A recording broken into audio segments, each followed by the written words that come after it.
and speed applied to the most treacherous of road surfaces. That's the unique appeal of rally. It's an appeal that'll draw 250,000 spectators on aggregate during the 4 days of the Sanyo Rally, one of New Zealand's biggest international sporting events. Along darkened forest tracks and fast pumice roads, local car club enthusiasts will measure their skills against the professional precision of the best rally drivers in the world. Drivers like Hannu Mikkola, reigning world champion, winner here twice before. West German Walter Rowe, 4 times winner of the legendary Monte Carlo Rally. Stig Blomqvist, this year he's leading the World Championship.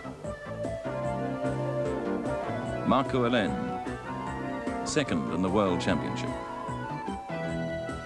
Bjorn Veldegard, winner of this year's African Safari. And Timo Salonen, winner here in 1980. The machines they drive are designed and built specially for these events. The Toyota Celica Turbo, 3-litre motor, conventional rear-wheel drive. The Audi Quattro's 2-litre engines, 4-wheel drive. The reliable Nissan from Japan beside the elegant but fiery Italian Lancia. Away from the limelight, the bulk of rally entrants. Local clubmen, enthusiastic but equipped with less sophisticated weaponry. And at the very end of the line, those who pin their hope only on finishing the course. I've been waiting 15 years to do the International, and since I saw the first one. And I was able to buy this car as a write-off. It's the only way I can afford to do it. And it was flattened, and I straightened it out myself and got it halfway there. And then everybody came in and helped me. Adrian Landon Lane owns car 59. Well, some of it anyway. The entry fee was put up by a firm that makes industrial rubbish bins. The safety gear in the boot was borrowed, as was the driver's seat and the navigational gear. The tyres, borrowed as well. The names of all his generous mates, including the one who lent him his driver's overalls, are emblazoned across the bonnet of the car. It's a long list. Our servicing, the Audis are doing 1100k. Oh, we're doing 1100k of special stages. And my budget, they'd spend my budget in 10k on the thing. So for the thing, I've got about $1,200, and they're spending about 200,000 per car here, I think. The overseas drivers with their enormous backup are certainly in a different league. Even New Zealand's highest-ranked driver, Reg Cook, accepts that. Would you like to knock off a couple of the overseas drivers ahead of you? I'd be daydreaming if I think I've got a chance, but if I do, that'll be very nice.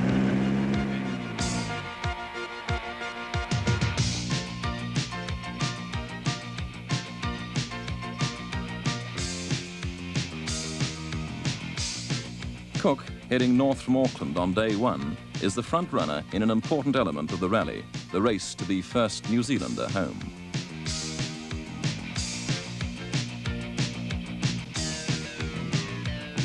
Driving as part of the work-supported Nissan team gives Cook a considerable advantage over other Kiwi drivers.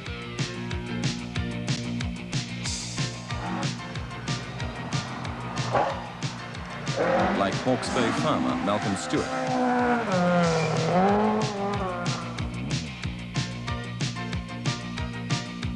Second place New Zealander in the last 2 internationals, Stewart has again mounted this challenge without any sponsorship for his 2-litre Escort.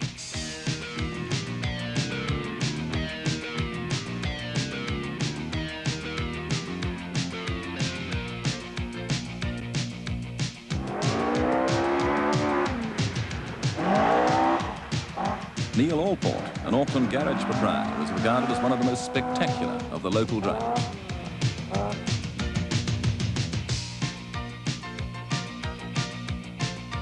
His Ford Escort, car number 12, puts up some of the fastest times for a New Zealander in the first leg.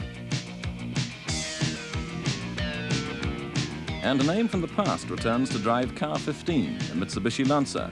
Blair Robson, now nearing 50, hasn't contested a rally since 1979, a year in which he came 2nd overall in the International.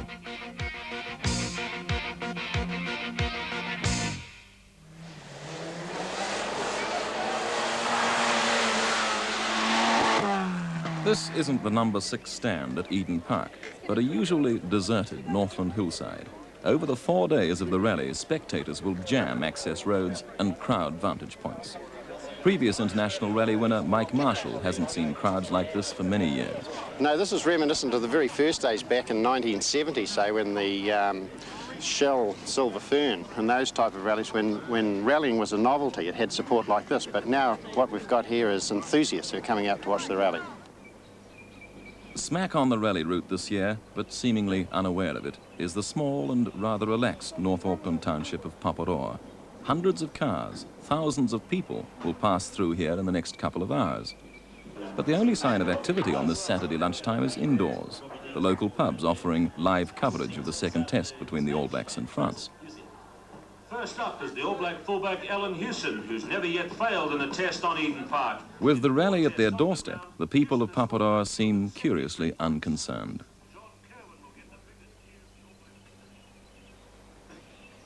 Down the main street, most of the shops are shut, and at least one local proprietor prefers his usual Saturday afternoon procedure to the unexpected prospect of a crowded but profitable forecourt. Well, we didn't realise they were coming through, to be quite honest. Yeah. And the shops are really here just mainly for farmers. We get a lot of passers-by through the Christmas period and holiday periods. Have you made any special plans to cater for the rally crowd today? No, because they were not supposed to be stopping here. The pie warmer says it all. But for some of the early rally casualties, there are more serious problems. Will Orr of Whakatane has already rolled his Ford Escort, but is still going. Japan's Junichiro Kato is less fortunate. After hitting a bridge, he later rolls his Subaru and quits the rally on day one. Even Walter Roll, fastest driver on the opening stages, has been having mechanical difficulties. Big teams like the Audis go to extraordinary lengths to give their cars maximum protection from mechanical failure. There's a growing trend to provide the cars with aerial support. Squads of helicopters hovering behind the competitors like so many seagulls behind the farmer's plough. For the pilots, it makes an exciting change from aerial spraying and top dressing. Well, this is the second rally that we've been following, and we're just following the Lancia team this year. Just following the car in case it has a breakdown. We're just carrying a support team with spare parts and tyres. We're carrying mechanics around and pacing the cars, and if they break down, we sort of there on the spot to fix it. There must be about 6 choppers here. Do you have to look out for each other? It gets a bit tricky at times, yes.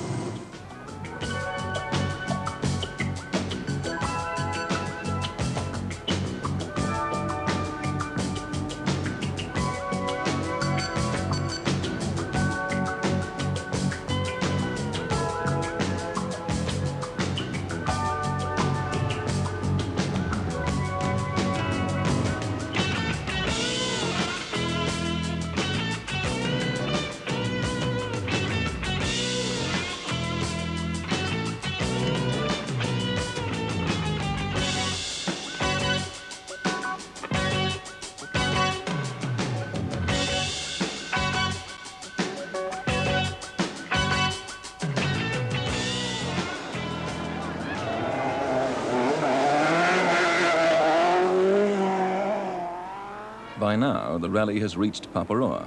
Competitors and support cars pass back and forth through the town to the various special stages that are being held in the surrounding country. The local petrol station didn't reopen, but its forecourt has become a convenient service bay for Malcolm Stewart and his backup crew. Just about everywhere you look, frantic mechanics appearing under bonnets and crawling under cars. This is Ray Wilson's Toyota Starlet. There's nothing wrong with it. This is just a routine between-stage checkup. Across the road, a more leisurely service stop. Michel Bagard heads the 4-car team from Tahiti. He's won a few rallies in France and Tahiti, but he's never driven his Renault 5 Turbo on anything but tar seal. Well, no gravel and no so long special stage. Very good because we. And the car is going well? The car good, but we have a small problem of temperature. We don't know why. But it's cold here. I don't understand. His wife, Michelle, is also competing. The first time I drive here. Is it good? In fact, it's her first drive in a rally anywhere. whereas New Zealanders have to compete in 4 previous events to qualify for the international. I don't speak English. Bon chance. Thank you.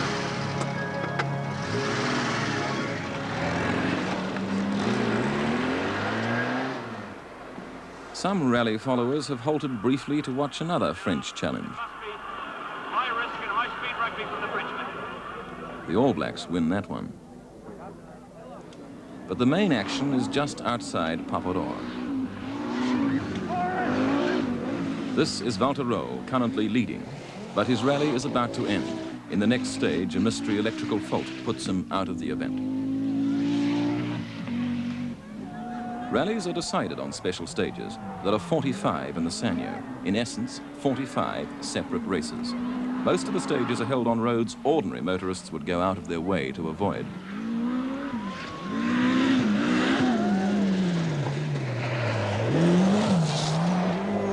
This is Bjorn Valdegaard in a Toyota Celica tackling Special Stage 8.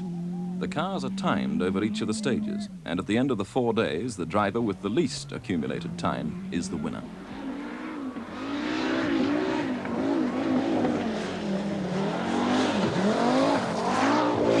Hannu Mikkola. The flashing under his car is a feature of the Audi's turbocharger.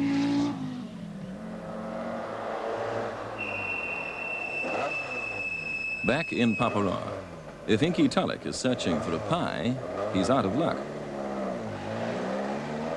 Hungry service crews have cleaned out the local dairy. By early evening, an overextended chip fryer manned by an overworked cook is readying the last batch of hot dogs and chips. It's been very busy. We've sold out of pies, and I've had to go to Mangatarado and get more hamburger buns to make hamburgers and potatoes to make more chips. It was a lot busier than we definitely envisaged. We're not complaining, though. Car 17 has been complaining of an overheated engine. Michelle Bargard's Tahitian challenge has ended on a back road out of Paparoa. Many kilometers, many time, money. Will you come again to the New Zealand Rally? Yes, the rally is very fantastic. Marvelous. It was a big foot in special stage. The end of Special Stage 12 and the end of the first day. A chance to check the leaders as they clock in at the final control point. Stig Blomqvist in another Audi took over the lead when Rowe withdrew. So far it's going well, but okay, you never know, it can change very quick. In fact, the lead has changed already. In that final stage, teammate Hannu Mikkola has grabbed a 3-second lead over Blomqvist. It's the slenderest of margins after 250 kilometres of high-speed driving. Reg Cook is still the leading New Zealander, but closely pursued by Neil Allport. Yeah, we've always felt that Neil was the strongest competitor that we had in this field because he's had experience pace noting before, and that helps. But I wouldn't discount Inky Tulloch at this stage either. In fact, he can discount Inky Tulloch. Tulloch, the mayor of Mataura, has gone over the bank and out of the rally. And Adrian Landon Lane is uncertain how well he's driven the last stage. Well, I thought I was a girl's blouse until we'll find out in a minute. This last stage has been driven twice on the rally today. By comparing the times of the 2 runs, the drivers can tell whether they're getting faster or slower. I am a girl's blouse. We're going 30 seconds slower. Oh, well, we're through Division 1 anyway. A lot of other people are. Did you see Inky Tulloch in there at all? Yeah, there's about 4,000 people. It must be every person who lives in Mataura is trying to push him out of the bank. So at the end of leg 1, 11 of the 63 starters have already disappeared. Mikkola leads, Cook's the top Kiwi, and Possum Bourne heads the slightly modified car group. Sunday morning in Manukau City, and the setting for a special stage. For once, the cars will race along tar-sealed city streets. This opening stage of the second day has been designed to expose the sport of rallying to the uninitiated. The public relations exercise is clearly a success, as thousands arrive for a family outing. Some of the spectators aren't that interested. Others know exactly what they've come to see.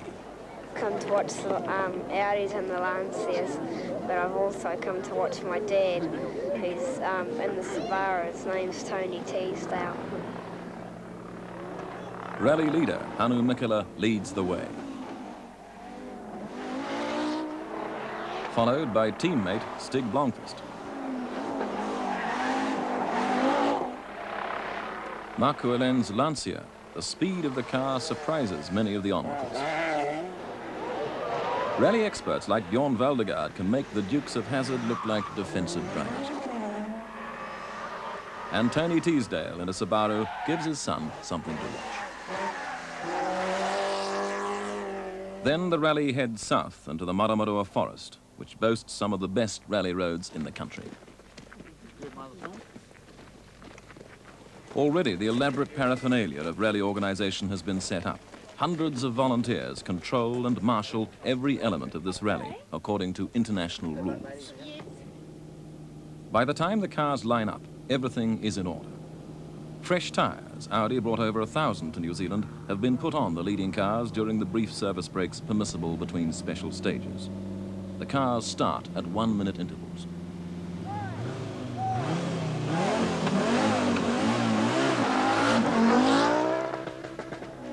Competitors seldom see each other once inside the stages.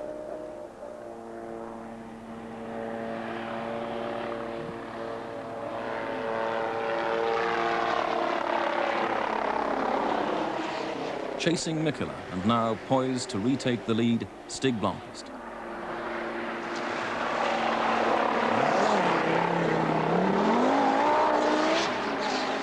Jim Donald is a reluctant observer. He'd rather be driving. Last year, he was the highest placed New Zealander for a record 3rd time.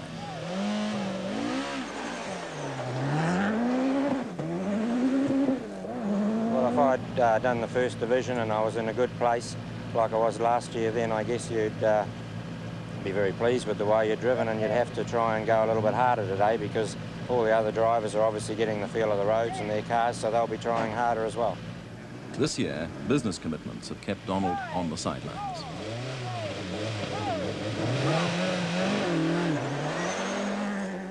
Juha Kankkunen heads off into the forest in the second of the Toyotas. At 25, Kankkunen is the latest in an endless line of top rally drivers from Finland.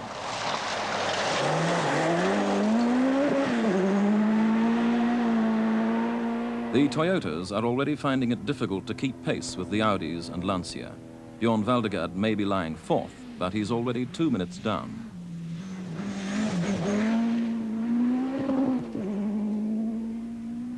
And Timo Salonen, in 5th place, in the even less competitive Nissan, is a further 4 minutes back.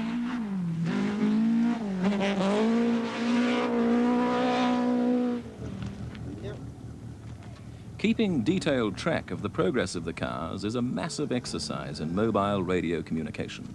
It's undertaken by the Amateur Radio Emergency Corps. 6658. Yeah, it's a training exercise for civil defence, for any form of emergency that might take up, that we can actually put communications up at a quick site, and it's good exercise for us too. It's regarded as a good exercise too by the Red Cross, who cover the entire rally with special mobile units. The first aid area is partly civil defence. The getting from A to B on time is very definitely part of our civil defence role. You know, it's quite a challenge sometimes to find your way to the middle of nowhere. It's mainly dealing with spectators that seem to fall down backs and break their ankles and whatnot. We just hope we don't have to pull out somebody from a rally car, although we've got all the gear to do it, and the first aid gear to do it. Our prime role is basically first care, first on the scene to stabilise the place and wait for the doctor to come along and give us a hand to get him out. Rally injuries are rare. Even when they make mistakes, the drivers usually keep their cars on the road. That was Neil Allport. And this is Ian Stevenson from West Otago.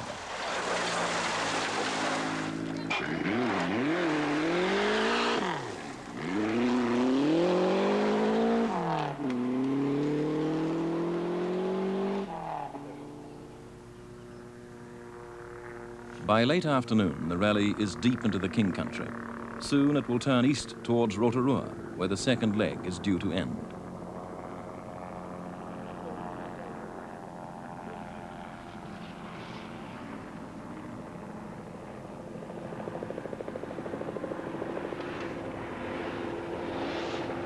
Hannu Mikkola still driving hard, but slipping further behind Stig Blomqvist. His 3-second lead has become a 27-second deficit.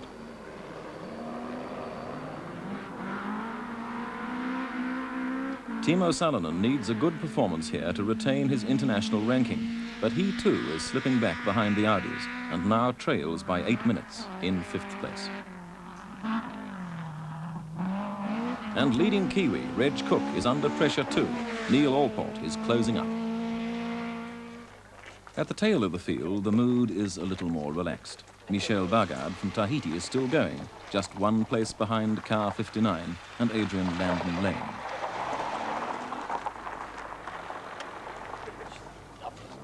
If she ever goes off anywhere, there's a prang. We're having a prang right behind her.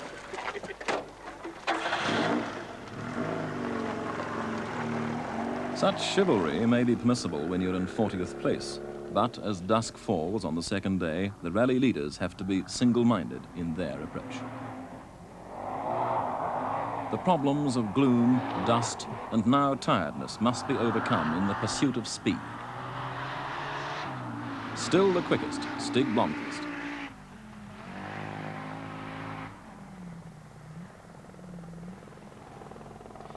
And in 3rd place, Marco Hélène is driving his Lancia hard to keep in touch with the Audis.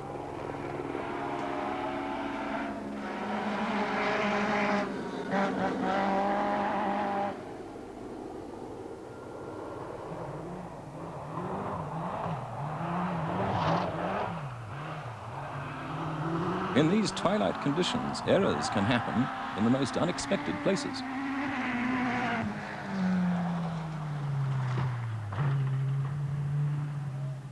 A rare mistake by the experienced Veldegard as he loses control on a straight section of road.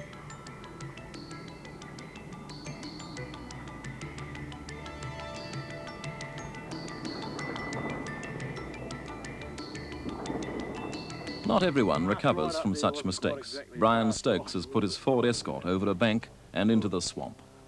Just came off the outside and come down that bank. It's been a frustrating day for the Kaiapoi driver, regarded as one of the young lions of the sport. 10th overnight, he lost 45 minutes in stage 16 and has been driving flat out this evening to climb back up the field. Oh, if we had a bulldozer, we might get back on the road. The car would probably still go, but we're never going to get out of here unless we get some big artillery, I don't think. So the rally ends for Brian Stokes in a swamp west of Tokoroa. Meanwhile, car 59 support crew, in a borrowed service vehicle, of course, waits for Adrian Landon Lane. For 2 of the crew, it's their first event. The Zambuto brothers say they're here simply because they love Fiats. For Mario and his older brother Alfonso, this is the ultimate test of their passion. Tony May is the experienced crewman. In a small crew like this, everyone mucks in, while co-driver Mike Smith works out the final stages of the leg. Everywhere around, similar scenes are being repeated as the surviving cars are checked over for the closing night stages before Rotorua.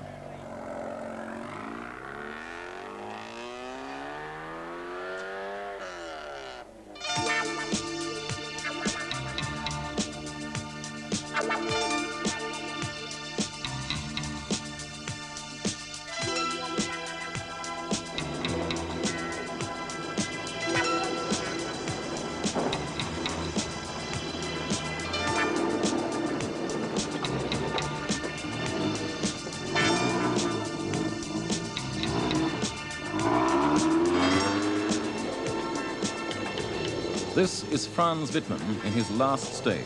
A broken conrod puts him out before Rotorua.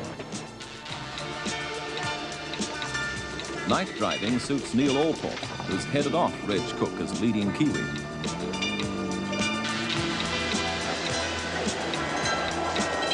And Possum Bourne is building a comfortable lead in Group A.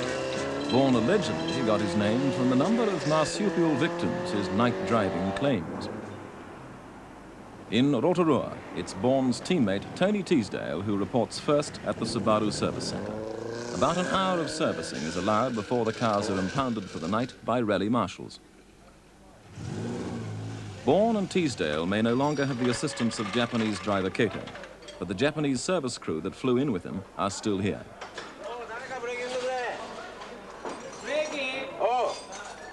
Language difficulties don't always permit the smoothest exchange of ideas. Spring tangle on other car.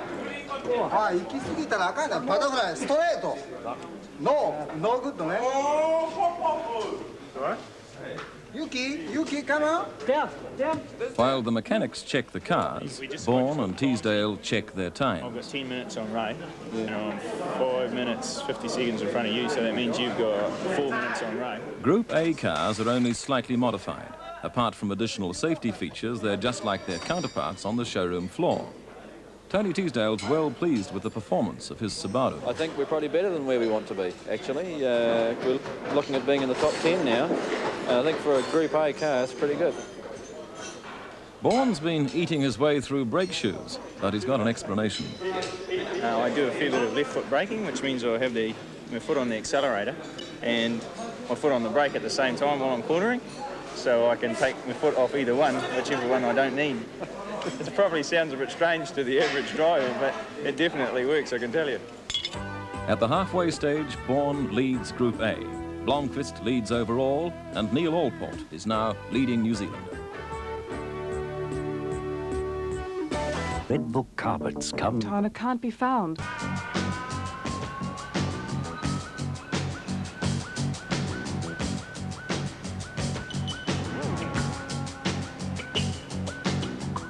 An overnight frost has carpeted the countryside around Rotorua. It looks pretty, but the ice is an added hazard for the drivers at the start of the third day. At Lake Rotomar, the kids have been given the morning off to watch the rally go through. They've got their own ideas on how fast the cars will go. And tomorrow, the tyres might fall off. Why? Because they're going too fast. They go too fast and they sting up. On the icy roads, the Audi's four-wheel drive gives them a considerable edge. While Helen's Lancia clearly struggles to find traction in these conditions.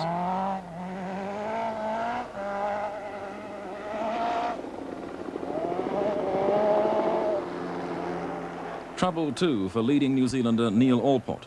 In these early stages, he built a clear lead over Reg Cook, but in special stage 27, he blew his motor and was out of the rally.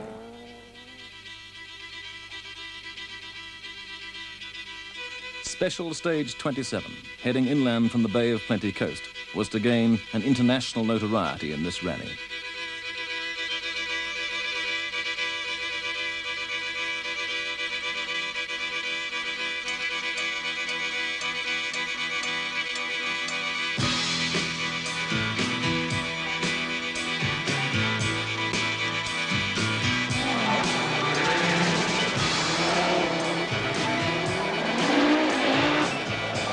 It was also the stage that was to confirm Stig Blomqvist as the likely winner of the Sanyo.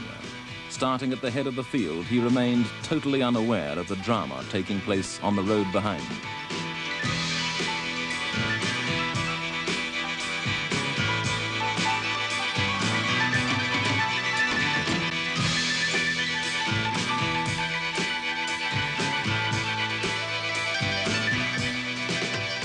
Only 5 seconds separated the Audis of Blomqvist and Hannu Mikkola at the start of 27.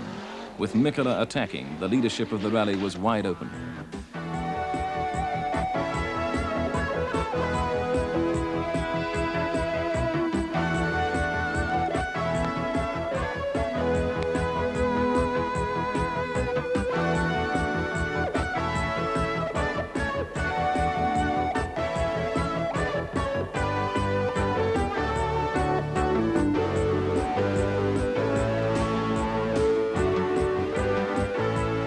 Shortly before the end of the stage, Mikkola pushed too hard, hit a hole, and rolled his Audi. A resulting oil fire in the engine compartment, and but for the presence of helicopter support, Mikola's rally would have been over. Scurrying mechanics extinguished the fire, carried out emergency repairs, and had the vehicle moving again in just 12 minutes.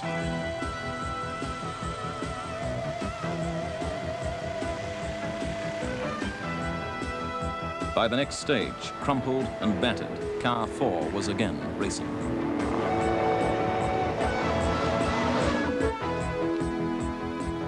Benefiting from Mikola's 12-minute delay was Marco Elen, who moved into a comfortable second place.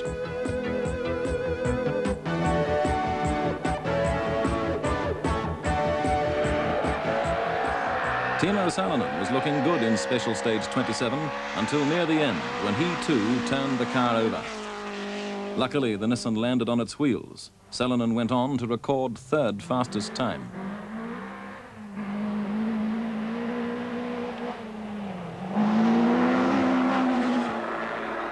Not so lucky was the young Finn Kankkunen.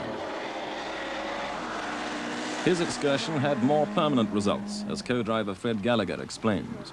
We dropped a wheel in a small hole at the side of the road and got a bit out of sequence for the next couple of corners, and spun and rolled backwards off the edge of the road and fell about 10 or 15 meters, and the car actually wasn't damaged. The suspension was all fine, but we needed a tow truck to pull us out. So Kankkunen becomes another victim of Special Stage 27. But no such trouble for the Group A leaders. Fossumborn has an incident-free run to take him to 7th place overall.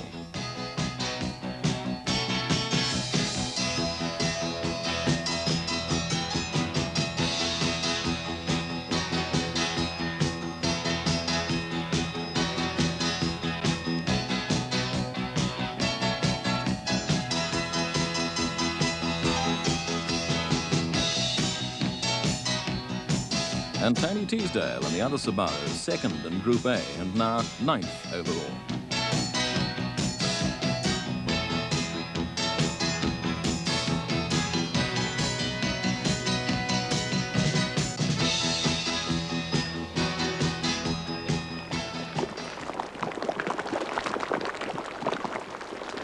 To the west of Rotorua, in the Waiotapu forest, the organisational machine rolls on, readying the stages for the afternoon.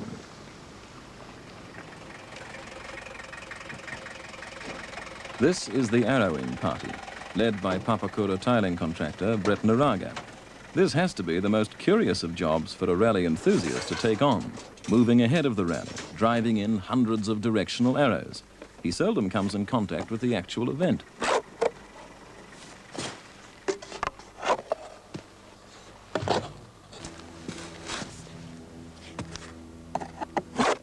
Yeah, well, most certainly, you're usually so far ahead that you never hardly ever see any cars. Occasionally, when we've actually finished, we sometimes come back, circle back, and manage to see the odd few that are left running. Next step for the rally machine, the survey car checking each stage is correctly marked. Kevin Lancaster, surveying this stage, is the man who organised the whole event, planning the route and supervising an army of volunteers. I'm fully backed up by an extremely devoted and hard-working organising committee of people who give up their time voluntarily to help us run this event. And backing them up is another 1,500 or so volunteers who take time off work and give up their family time and leisure time to come out and marshal on the event and make the whole thing possible. Before the rally cars are set loose, a warning car is sent through to ensure the road is clear. This isn't the time for polite requests. Get the bloody thing off the road.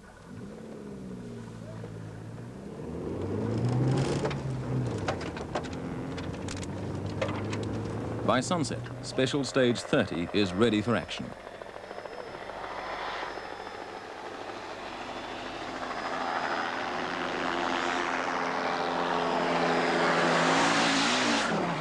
Blomqvist still leads. Alain still holds second place.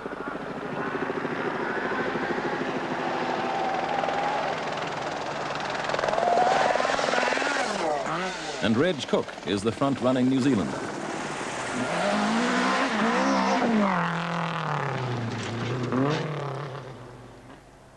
Starting to look and sound a little worse for wear, car 59 is heading for the end of day 3.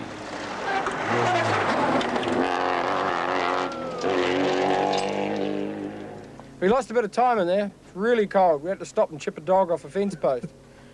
It's bad news. It's going to get colder still, I reckon. We're having fun, though. Glad to be here. Thank you. Night-night.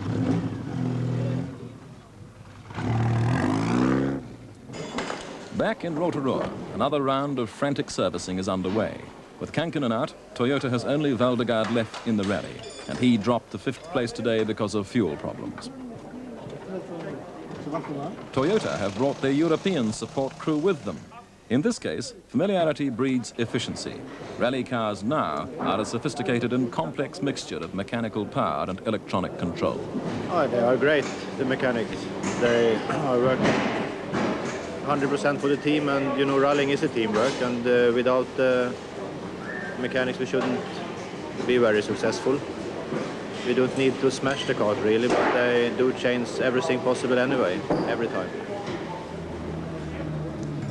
Across town, Audi's German mechanics are descending on their 2 surviving cars.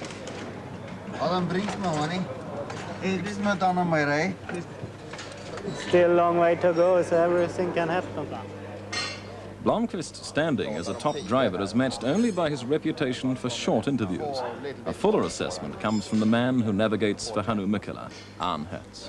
We are quite far behind Marco, so it will be very difficult for us to catch him. And I think Stig has a very good lead, so he has nothing to worry about. He has to try to get the car to Auckland. Blomqvist's car is in good order.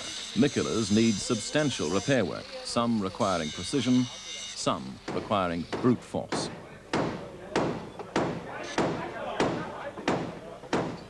It's easier for the car to be repaired than it is for Mikkola to make up the time lost by his accident. He's now driving much faster than anyone else, but is still some way back in 3rd place. Right now, the main requirement is for the car to be right for tomorrow. We can change everything else except body and engine. You know, we can change the suspension, we can change the gearbox, clutch, differential, drive shafts, quite a lot. So Mikkola lies 3rd behind Alain and Stig Blomqvist, and only 38 cars are left to start the final leg back to Auckland. Africa, America. The Poreora Forest, the final day, and the rally has come down to 2 head-to-head contests. The battle for 2nd place.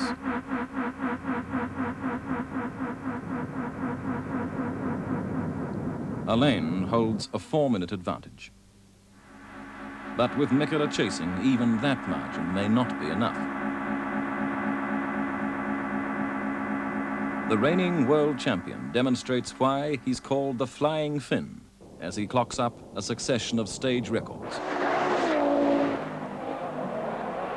Then the battle for 1st New Zealand. Reg Cook at one stage had a 9-minute cushion over Malcolm Stewart.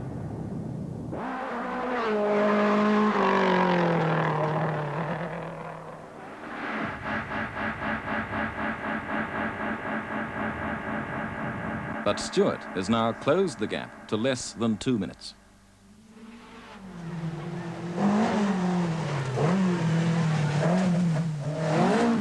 By mid-morning, Alain and Mikkola's battle for 2nd place has not been resolved.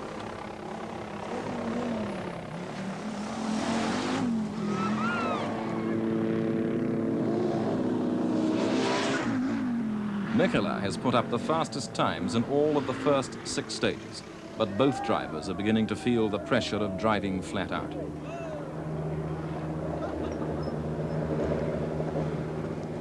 Alain has hit a bank. He didn't lose much time. And the Audi has been close to the edge too. Finally, Mikkola decides the risk outweighs the result, and he settles for 3rd place. But the pressure is still on Reg Cook. He hasn't shaken off the challenge of Malcolm Stewart. Furthermore, Cook is now under instructions from Nissan to eliminate risks and concentrate on finishing for the sake of the team. Stewart is finding these tough King Country stages hard going. I don't know, it's very slippery in there, and our back tyres just couldn't last the distance, you know, and we just lost ground, I think. In fact, he's just closed the gap slightly. Cook's lead is less than 2 minutes. Around the corner, Italian mechanics are hastily reassembling the Lancia's front end.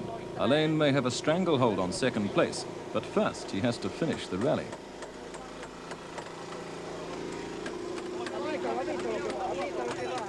Alain, meanwhile, is bemoaning the fact that Lancia's proposed four-wheel drive rally car isn't already competing. Really bit wet. Yeah. Oh, I see. I am out. Yeah. Completely out.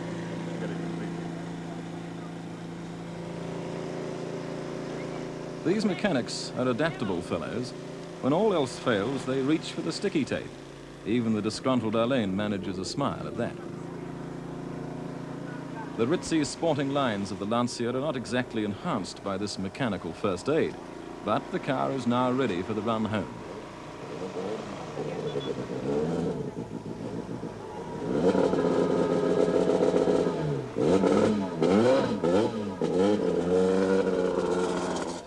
These closing stages take the rally into some of the most isolated rural areas of the central North Island. But even here, the enthusiastic or the simply curious gather at strategic corners. Don't believe the locals. These roads are a real test of rally skills. These are good roads. Well, we've got used to them. We've been here 36 years and, just about been the same all that time, so been no difference all those years. Well, leading the rally is a guy called Stig Blomqvist. If you were able to give him a bit of advice about how to drive these roads, what would you tell him? Watch the animals. That'd be quite right. I watched it last year and I thought it was fantastic. Not every day you see it. The school's closed and all, so it's a good sign. No rural mail today. Oh, that's another thing that's mucked up, That's yeah. right.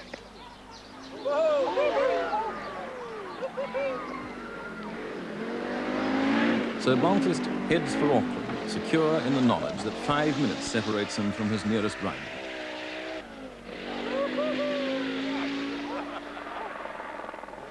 Marco Alain, the pressure's off him too.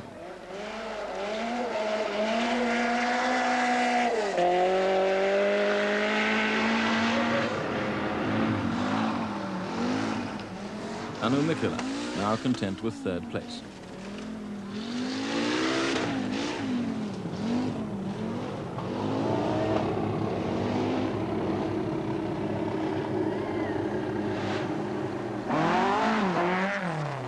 Reg Cook trying to obey team orders and keep Malcolm Stewart at bay.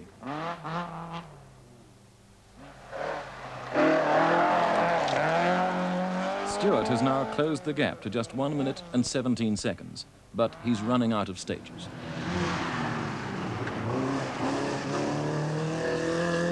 And secure at the head of Group A, Possum Ball.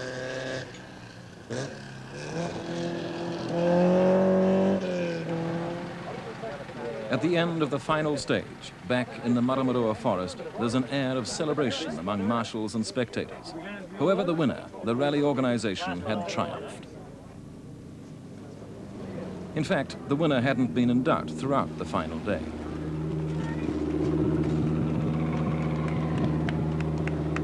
Stig Blomqvist hadn't been fastest in any of the final 10 stages. He hadn't needed to be.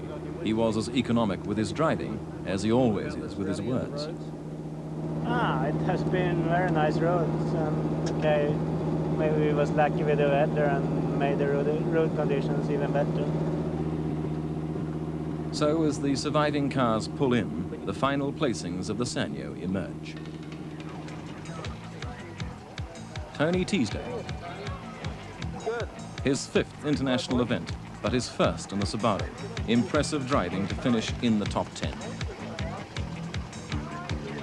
Teammate Possum Ball. Oh, it was a great rally, eh?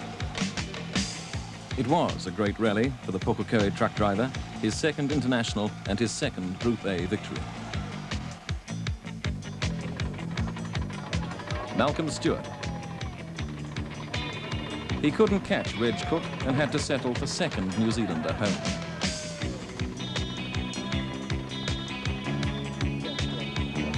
Reg Cook. First New Zealander home and his highest overall placing in an international rally. With full works team support, he was too strong for the other locals. Bjorn Valdegaard. Toyota's top cars didn't do too well, but some compensation in having 10 Corollas and Starlets finish the rally further down the order.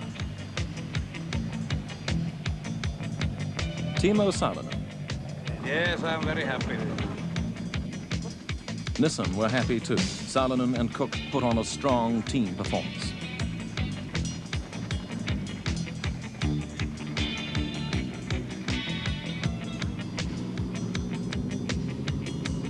Hannu Mikkola. Mikkola was the fastest driver on 21 special stages, 8 more than the eventual winner. But for his rollover, he would have been hard to beat.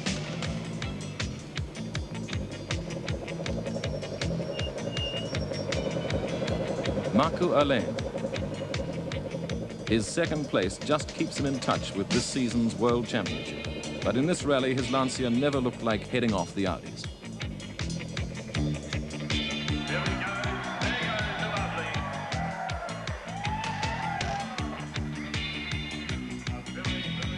So Stig Blomqvist collects his 3rd World Championship victory of the season and looks odds-on favourite to take the title for the first time.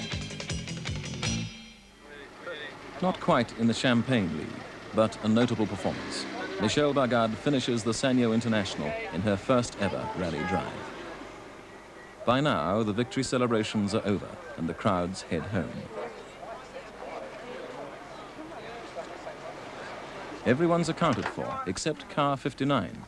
As the ceremonies wind down, 59 service crew arrives with news of a grim final day. Alfonso, where is he? Where's Adrian? He's still getting here. Last time we heard him, it was at the bottom of the Bombay Hills. That was around about 20 minutes ago. Is he going to make it? We hope so. Hope so. Everything was well when they finished. We've done our best to get him here, and we hope he gets here. Broken rear axle. The chassis starting to split up a bit, so we've front chassis rail's broken. Top sway bar on the rear axle is broken. 4 punctures today. Right. So we've had a hell of a day. But we've got through, and everything will be okay, hopefully, if they get here.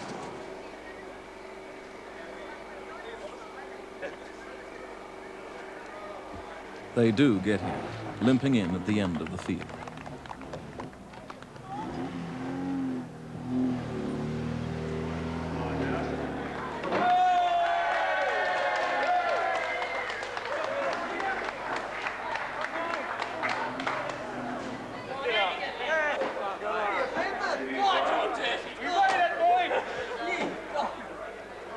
And after it's all over, an unexpectedly honest appraisal from Adrian Landon Lane. It wasn't worth it. It wasn't worth it. It was just too hard, too tough. You know, do it the way we did with everybody who just helped with as best they could. I don't know, it's just, it's hard work, you know, but if you want to play with the big boys, you can't cry when you get hurt. But we did a lot of crying today. I'll be back next year with 10 times the budget and a car that's down to the weight limit with the right amount of power and a slippery diff and enough tyres. But otherwise, I think it's a oncer to do it like this because I'd only do what I did again, is come in last. But his troubles aren't all over yet. The battery's dead flat. Car 59 finishes the Sanyo Rally the way in which it started, with a lot of help from its friends.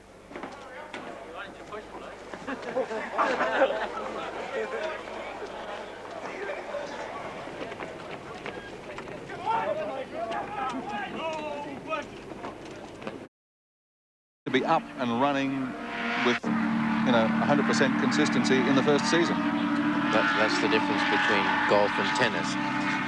They haven't changed the ball or the golf clubs in 100 years, and our rules change every 6 months. It does make it difficult, and one of the reasons why we're seeing the competitiveness of the BMWs is the fact that these cars have been running in Europe for a number of years. They've got their package sorted out, they conform to the regulations, and they're getting the best out of those regulations. Well, the Jags are doing well, and so too are the BMWs. Let's check out how the entire field is situated in the great race.